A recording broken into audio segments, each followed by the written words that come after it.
Welcome back to Crypto Mic Drop News. It's 2026. We're off to a bullish start. Let's get into it. PwC names Ripple a game changer in financial services. PwC's report identifies Ripple as financial services infrastructure, signaling industry recognition of its infrastructure role.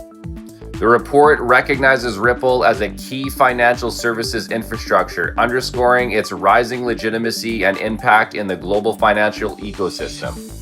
PwC, a global leader in professional services, dubs Ripple as a critical financial infrastructure. The report recognizes Ripple's network for enabling real-time settlements, cross-border payments, and liquidity management, emphasizing its strategic value for banks, fintechs, and payment providers beyond being just a digital token.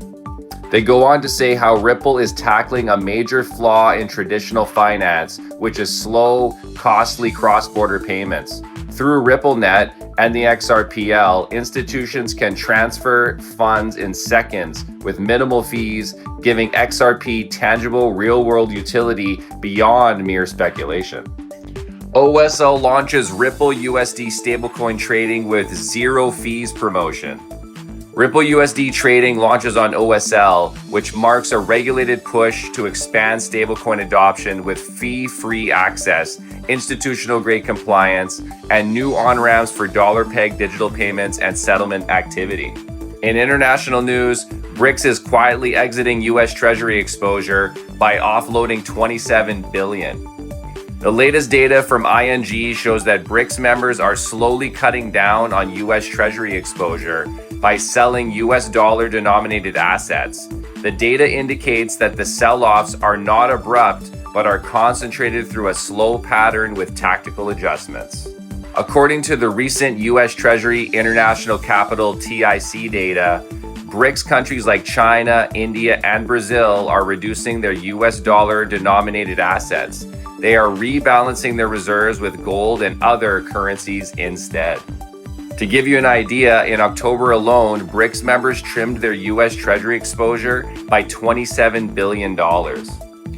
China reduced its U.S. Treasury holding by roughly $11 to $12 billion, India cut exposure by around $12 billion, and Brazil sold close to $5 billion worth of holdings. In other international news, Ripple powers Europe's core banking through TAS Network Gateway.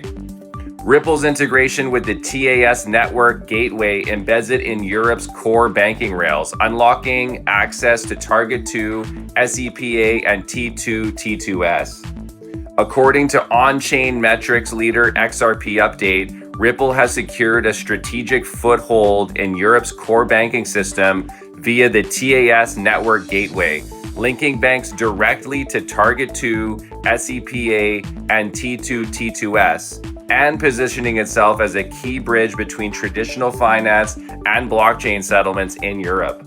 So through this gateway now, European banks will gain access to seamless high-value payments, real-time gross settlements, and cross-border euro transfers.